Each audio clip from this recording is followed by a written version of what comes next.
Welcome back to TNPSC leaders academy.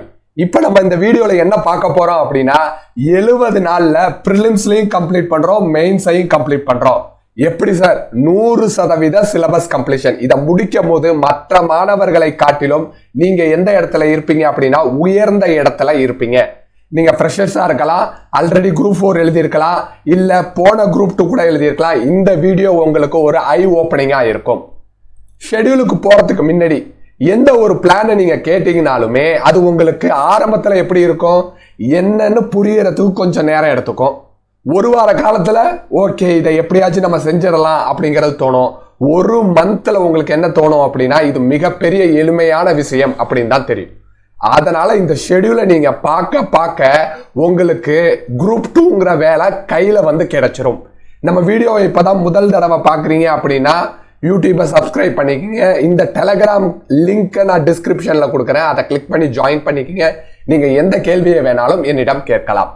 Right, முன்னாடியே நம்ம என்ன சொல்லியிருந்தோம் அப்படின்னா குரூப் 2க்கான மைண்ட் செட் சொல்லியிருந்தோம். பிரிலிம்ஸையும் மெயின்ஸையும் ஒன்னா படிச்சால் மட்டுமே தான் நமக்கு 60,000 ரூபாய் சம்பளம் உள்ள வேலை அப்படின்ட்டு. அதற்கு காரணமும் நான் என்ன சொன்னேன், பிரிலிம்ஸ்ல ஜிகே இருக்கு, மெயின்ஸ்லயும் ஜிகே இருக்கு. பிரிலிம்ஸ் படிக்கும் போதே மெயின்ஸ்ல 85% சிலபஸை நம்ம கம்ப்ளீட் பண்ணிடலாம் அப்படின்னு சொல்லியிருந்தேன். அடுத்து பிரிலிம்ஸ்லயும் மேக்ஸ் இருக்கு, மெயின்ஸ்லயும் மேக்ஸ் இருக்கு. ஆல்ரெடி 10 வருடமாக டிஎன்பிஎஸ்சி என்ன பண்ணிக்கிட்டு இருக்காங்க அப்படின்னா பிரிலிம்ஸ்ல மெயின்ஸோட சிலபஸையும் சேர்த்து தான் கேட்டுக்கிட்டு இருக்காங்க. அதற்கு நான் அடுத்த வீடியோல ப்ரூஃப் கொடுக்குறேன். லாங்குவேஜும் இருக்கு, மெயின்ஸ்ல கிராமரும் இருக்கு அப்படிங்கிறத சொல்லியாச்சு. ரைட், குரூப் 2 பத்தி எதுவுமே சொல்லலையே சார் அப்படின்னா குரூப் 2 நீங்க படிச்சீங்கன்னா 70% சிலபஸ் அதுலயே கம்ப்ளீட் ஆயிடுது அப்படிங்கிறதையும் தெரிஞ்சுக்கங்க. ரைட், நீங்க ஃப்ரெஷர்ஸா இருக்கலாம், குரூப் 4 ஆஸ்பிரண்டா இருக்கலாம், இல்ல ஆல்ரெடி குரூப் 2 எழுதி இருக்கலாம். நீங்க இந்த கேட்டகரியில எது வேணாலும் இருக்கலாம். உங்களுக்கான வெற்றி அப்படிங்கிறது 100% உறுதி செய்யப்படுகிறது. ரைட், அடுத்ததுக்கு போலாம்.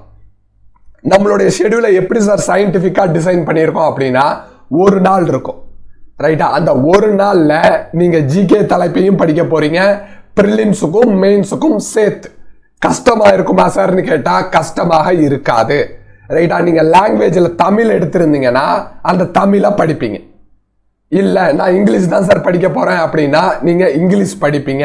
இந்த ஒரு டாபிக்ல நீங்க என்ன பண்ணிட்டீங்க அப்படின்னா ஜிகேவையும் கம்ப்ளீட் பண்ணிட்டீங்க. லாங்குவேஜ்ல தமிழா இருந்தாலும் சரி, இங்கிலீஷா இருந்தாலும் சரி, எதை நீங்க தேர்ந்தெடுக்கிறீங்களோ அதை கம்ப்ளீட் பண்ணிடுவீங்க. அப்ப இதற்கு ஒரு டெஸ்ட் ஒன்று போட போறீங்க. ரைட்டா, அந்த டெஸ்ட் எப்படி சார் இருக்கும் அப்படின்னா டிஎன்பிஎஸ்சி என்ன எதிர்பார்க்குதோ அதே எதிர்பார்ப்புகளை பூர்த்தி செய்யும் வகையில இந்த டெஸ்ட் இருக்கும். இந்த டெஸ்ட்டை நீங்க முடிக்கும் போது உங்களுக்கு ஒரு அரசு பதவி உறுதி. அப்ப ஒரு நாள்ல நம்ம என்ன பண்ண போறோம், ஜிகேல ஒரு டாபிக் படிக்க போறோம், பிரிலிம்ஸ்லயும் இருந்துச்சு மெயின்ஸ்லயும் இருந்துச்சு அப்படின்னா இரண்டையும் சேர்த்தே படிக்க போறோம். அது இல்லாம லாங்குவேஜ்ல ஒரு டாபிக் படிக்க போறோம், அதற்கு ஒரு டெஸ்ட் எழுத போறோம். அந்த டெஸ்ட்டை எழுதும் பட்சத்தில் உங்களுக்கு ஒரு வேலை உறுதியாக இருக்கு. அப்ப நம்மளுடைய பேட்ச்ல நீங்க பிரிலிம்ஸை கவர் பண்றீங்களா சார்? பண்றோம். மெயின்ஸை கவர் பண்றீங்களா? பண்றோம். லாங்குவேஜ் பேப்பர் கவர் பண்றீங்களா? பண்றோம். லாங்குவேஜ்ல இங்கிலீஷ் கவர் பண்றீங்களா சார்? பண்றோம்.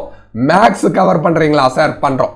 ரைட்டா, நீங்க என்ன எதிர்பார்க்கிறீங்களோ இந்த தேர்வுக்கு 100% உங்களுடைய வெற்றி வாய்ப்பை எது உறுதி செய்யுமோ அதை நம்ம பேட்ச்ல வச்சிருக்கோம். ரைட் சார், பேட்சை பத்தி சொல்லுங்க சார் அப்படின்னா இதுல டெஸ்ட் பேட்ச் இருக்கு, பிரிண்டட் ஸ்டடி மெட்டீரியல்ஸ் இருக்கு, வீடியோ கோர்ஸ் இருக்கு. அப்ப நீங்க என்ன பண்ணணும், வீடியோ கோர்ஸை பார்த்துட்டு உங்கள்கிட்ட இருக்கிற மெட்டீரியலை ஒரு நாள்ல படிக்கணும். படிச்சு முடிச்சுட்டு டெஸ்ட் எழுதணும். இதுல பிரிலிம்ஸும் இருக்கு, மெயின்ஸும் இருக்கு அப்படிங்கறத தெரிஞ்சுக்கிங்க. 2 தான் நம்ம இப்ப டார்கெட் பண்றோம். 70 நாள்ல சிலபஸ் கம்ப்ளீஷனை முடிக்கணும். ஒரு பதவியை உங்களுக்கு உருவாக்கம். ரைட், இப்ப நம்ம சிலபஸ்ல போயிடலாம். நான் முன்னாடியே என்ன சொல்லியிருந்தேன், 21ஆம் தேதி நம்மளுடைய பேட்ச் ஆரம்பிக்குது. நான் முதல்ல என்ன சொல்லியிருக்கேன், உங்களுக்கு ஜிகே இருக்கும், தமிழ் இருக்கும். தமிழ் மாணவர்கள் தமிழ்ல பொது தமிழை படிப்பாங்க. பொது இங்கிலீஷ், பொது ஜெனரல் இங்கிலீஷ் மாணவர்கள் படிப்பாங்க. அப்ப உங்களுக்கு என்ன தெரிஞ்சிச்சு, பிரிலிம்ஸ் அப்படிங்கிறத P1 அப்படின்னு சொல்லியிருப்பேன். ரைட்டா? அதுவே மெயின்ஸ் சிலபஸ் இருந்துச்சு அப்படின்னா அதை M1ன்னு சொல்லியிருப்பேன். நம்ம ஷெடியூலே நம்ம பைலிங்குவல்ல தான் கொடுத்துருக்கோம். இந்த ஒரு ஷெடியூல் போதும் உங்களுக்கு குரூப் 2 வேலையை வாங்கி தருவதற்கு. அதுவும் சாதாரண வேலை இல்லை, 60,000 ரூபாய் சம்பளம் உள்ள வேலை உங்களுக்கு இருக்கும். அப்ப 21ஆம் தேதி நீங்க என்ன சார் பண்ணுவீங்க அப்படின்னா, நம்மளுடைய பேட்ச்ல வீடியோ கோர்ஸ் ஜாயின் பண்ணுவீங்கன்னா வீடியோ கோர்ஸ் பார்ப்பீங்க. உங்கள்கிட்ட இருக்கக்கூடிய பிரிண்டட் ஸ்டடி மெட்டீரியல்ஸை படிப்பீங்க. படிச்சுட்டு ஒரு டெஸ்ட் எழுதுவீங்க. டெஸ்ட் எழுதி முடிச்சிட்டீங்க அப்படின்னா ஒரு வேலை உங்களுக்கு உறுதியாக இருக்கு. நீங்க மற்ற மாணவர்கள் வெறும் பிரிலிம்ஸை மட்டும் படிக்கும் போதே பிரிலிம்ஸையும் மெயின்ஸையும் சேர்த்து படிச்சிருவீங்க. ரைட்டா? பிரிலிம்ஸ் வேற மெயின்ஸ் வேறையா சார்? அதை ரெண்டுத்தையும் நீங்க போட்டு குழப்பிக்க கூடாதுன்னா ரெண்டுத்தையுமே பக்கத்திலேயே கொடுத்துட்டேன். பிரிலிம்ஸ் டாபிக்கே இங்க கொடுத்துருக்கேன், மெயின்ஸ் டாபிக்கே இங்க கொடுத்துருக்கேன். அப்ப என்ன சார் இருக்கு? பிரிலிம்ஸ்ல என்ன தலைப்புகள் இருக்கோ அதே தான் மெயின்ஸ்லயும் இருக்கு அப்படிங்கிறத தெரிஞ்சுங்க. அதற்கு கொஞ்சம் சேர்த்து படிச்சிடணும், அவ்வளவுதான். ரைட்டா? அப்ப பிரிலிம்ஸ் படிக்க போறோம், மெயின்ஸ் படிக்க போறோம். லாங்குவேஜ் தமிழ் அப்படின்னா நீங்க ஸ்டாண்டர்ட் 1ல இந்த சப்ஜெக்டை படிச்சிருவீங்க. அதே ஜெனரல் இங்கிலீஷ் மாணவர்கள் அப்படின்னா அவங்க ஹிஸ் ஃபிளைட் அப்படிங்கிறத படிச்சிருவாங்க. ரைட்? அடுத்த நாள் போறோம். அடுத்த நாளும் என்ன சார் இருக்கு அப்படின்னா, ஒரு பிரிலிம்ஸ் டாபிக் இருக்கு, ஒரு மெயின்ஸ் டாபிக் இருக்கு. P2 அப்படின்னா பிரிலிம்ஸ் டெஸ்ட்ல 2, M2 அப்படின்னா மெயின்ஸ்ல டெஸ்ட் 2. அப்ப பிரிலிம்ஸையும் படிச்சிடுறீங்க, மெயின்ஸையும் படிச்சிடுறீங்க. அதுக்கு இணையாக தமிழ் மீடியம் ஸ்டூடெண்ட்ஸ் தமிழை படிச்சிருவாங்க, இங்கிலீஷ் மீடியம் ஸ்டூடெண்ட்ஸ் டெம்பஸ்ட் அப்படிங்கிற ஷேக்ஸ்பியரோட லெசனை படிச்சிருவாங்க. இப்படி ஒவ்வொரு நாளும் நம்ம என்ன பண்ணிக்கிட்டே வரோம் அப்படின்னா பிரிலிம்ஸ் மெயின்ஸ் அப்படின்னு கவர் பண்ணிக்கிட்டே வரோம். ரைட் சார், இதில் சயின்டிஃபிக்காக ஏதாச்சும் நீங்கள் இன்ட்ரோடியூஸ் பண்ணியிருக்கீங்களா சார் அப்படின்னா, ஒரு வீக்கில் நீங்கள் ப்ரிலிம்ஸையும் மெயின்ஸையும் சேர்த்து படிச்சீங்க அப்படின்னா 26ஆம் தேதி வரைக்கும் நீங்கள் என்ன பண்ணுவீங்க? ப்ரிலிம்ஸையும் மெயின்ஸையும் சேர்த்து படிச்சுக்கிட்டு இருக்கீங்க. அடுத்த ஒரு வாரம் நான் என்ன பண்ணிடுவேன் அப்படின்னா, ப்ரிலிம்ஸை மட்டுமே நீங்கள் படிக்கிற மாதிரி உங்கள்கிட்ட நேரத்தை ஒதுக்கி கொடுத்துருவேன். அப்போ ஒரு வீக் நீங்கள் என்ன பண்ண போறீங்க? புஷ் பண்ணி ஓட போறீங்க, ப்ரிலிம்ஸையும் மெயின்ஸையும் சேர்த்து படிச்சு. அடுத்த ஒரு வீக் எப்படி இருக்கும் அப்படின்னா, ப்ரிலிம்ஸ் டாபிக் மட்டும் இருக்கும். அது ஆல்ரெடி நீங்க படிச்ச டாபிக். சிந்து சமவெளி நாகரிகமா இருக்கலாம், குப்தர்களா இருக்கலாம், டெல்லி சுல்தானியர்களா இருக்கலாம். எப்படி இதுல இருந்து கேள்விகள் வருமோ அந்த மாதிரி நாங்க என்ன பண்ணிருப்போம் அப்படின்னா இதை உருவாக்கி இருக்கோம். அப்ப ஒரு வாரம் ப்ரிலிம்ஸ் மெயின்ஸையும் சேர்த்து பிடிச்சி ஓடுவீங்க. அடுத்த வாரம் வெறும் ப்ரிலிம்ஸ் டாபிக் மட்டும் இருக்கிறதுனால அமர நீங்க என்ன பண்ணலாம்? அதே மாதிரி ப்ரிலிம்ஸ் டாபிக்கை மட்டும் படிச்சுட்டு ஜெனரல் தமிழ்ல எதை படிக்கணுமோ அதை படிச்சுட்டு நீங்க ஜெனரல் இங்கிலீஷ்ல எதை படிக்கணுமோ அதை படிச்சிடலாம். Right sir. அடுத்தது அப்படியே பாத்தீங்க அப்படின்னா ப்ரிலிம்ஸையும் மெயின்ஸையும் சேர்த்து படிக்கிற மாதிரி இருக்கும். ரைட். நம்ம இந்திய பொருளாதாரம் அப்படிங்கிற ஒரு தலைப்பை எடுத்துக்கிட்டோம் அப்படின்னா P15 என்னது? பிரிலிமினரியில 15வது டெஸ்ட். அதே எம்முக்கு பாருங்க, எம்ல 5வது டெஸ்ட் அப்படிங்கிற மாதிரி இருக்கும். ரைட். இதுதான் நம்ம செய்ய வேண்டிய விஷயம். பிரிலிம்ஸையும் மெயின்ஸையும் சேர்த்து படிக்கிறீங்க. Right sir. எத்தனை நாள் சார் நீங்க படிக்கிற மாதிரி இருக்கும்? இந்த ஷெடியூலை நீங்க பொறுமையா ஸ்க்ரால் பண்ணி பாருங்க. நம்ம மேக்ஸையும் உங்களுக்கு சொல்லிடுறோம். ரைட்டுங்களா? 25வது பிரிலிமினரி டெஸ்ட் நியூமெரிக்கல் ரீசனிங். இது வந்து பிரிலிம்ஸ் சிலபஸ். இந்த பிரிலிம்ஸ் சிலபஸ்ல இருக்கக்கூடிய இதே தலைப்பை தான் என்ன பண்ணிருக்காங்க அப்படின்னா மெயின்ஸ்ல கொடுத்திருக்காங்க. அங்க நியூமெரிக்கல் ரீசனிங்னு சொல்லிட்டு இங்க figures, mirror images, embedded images, visual reasoning அப்படின்னு கொடுத்திருக்காங்க. இதற்கு எல்லாத்துக்கும் கொடுத்துட போறோம். நீங்க டக்குன்னு அதை கிளிக் பண்ணிட்டு போயிட்டே இருக்க போறீங்க. அவ்வளவுதான் சார் நம்மளுக்கு இருக்கக்கூடிய வேலை. ரைட். அடுத்தது எது வரைக்கும் சார் அப்படின்னா 70 நாள் இதை நீங்க பிராக்டிஸ் பண்ண போறீங்க. அப்ப 70வது நாள் என்னவா இருக்கும் அப்படின்னா செப்டம்பர் 5ஆக இருக்கும் அப்படிங்கிறது நமக்கு தெரிஞ்ச ஒரு விஷயம். ரைட். செப்டம்பர் 5க்கு போயிடலாம்.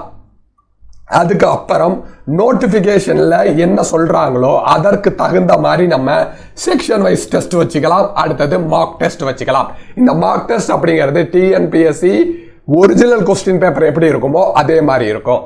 ரைட். பிரிலிம்ஸுக்கு அப்புறம் என்ன சார் கவர் பண்ண போறோம் அப்படின்னா இந்த மெயின்ஸ் சிலபஸை கவர் பண்ணிடுவோம். ஏன் சார் இதை மட்டும் நம்ம கவர் பண்ணல அப்படின்னா யூனிட் 5ல ஒரு தலைப்பு, யூனிட் 3ல ஒரு தலைப்பு, யூனிட் 2ல 2 தலைப்பு. ஏன் சார் இந்த தலைப்பெல்லாம் பண்ணலைன்னா இது பிலிமினரிக்கு கிடையவே கிடையாது. அப்ப நீங்க என்ன செய்ய தேவையில்ல? இதை பிலிமினரிக்கு படிக்க தேவையில்ல. ரைட். அப்ப என்ன சார் நம்மளுக்கு டேக்அவே அப்படின்னா பிரிலிம்ஸை பொறுத்த வரைக்கும் 100% சிலபஸ் கம்ப்ளீஷன், மெயின்ஸை பொறுத்த வரைக்கும் 85% சிலபஸ் கம்ப்ளீஷன். ஒரு நாள்ல எல்லாத்தையுமே கம்ப்ளீட் பண்ண போறோம். அப்ப நீங்க மற்ற மாணவர்களை காட்டிலும் உயர்ந்த இடத்துல இருப்பீங்க. உங்களுக்குன்னு ஒரு பதவியை தேர்ந்தெடுத்திருப்பீங்க. ரைட், இதோட பேட்ச் டீடைல்ஸ் எப்படி சார் இருக்கும் அப்படின்னா 3500 பேட்ச் இருக்கு. ஒன்லி டெஸ்ட் மட்டும் அப்படின்னா 3500. ரைட் சார், எனக்கு மெட்டீரியல்ஸ் மட்டும் இருந்தால் போதும், டெஸ்ட் நான் எழுதிக்கிறேன் அப்படின்னா மெட்டீரியல்ஸ் பிளஸ் டெஸ்ட் அது 12000 ரூபாய். ரைட்டுங்களா? எனக்கு வீடியோ கோர்ஸும் சேர்த்து வேணும் சார், ஏன்னா வீடியோவை பார்க்குறேன், மெட்டீரியல்ஸில் படிக்கிறேன், அடுத்தது டெஸ்ட் எழுதி படிக்கிறேன் அப்படின்னா அது 16000 ரூபாய். ரைட்டா? இது எல்லாத்துக்குமே இன்ஸ்டால்மெண்ட் இருக்கு. மாணவர்கள் என்ன பண்ணலாம்னா ப்ரிலிம்ஸுக்கு முன்னாடி பாதி தொகையும், உதாரணத்திற்கு நீங்க பிரீமியம் பேக்கேஜ் எடுக்கிறீங்க அப்படின்னா 8000 ரூபாய் முதல்ல பே பண்ணுங்க. ப்ரிலிம்ஸுக்கு அப்புறம் நீங்க என்ன பண்ணலாம் அப்படின்னா நீங்க மீத தொகையை பே பண்ணலாம். Right, wish you all the best. Thank you to all.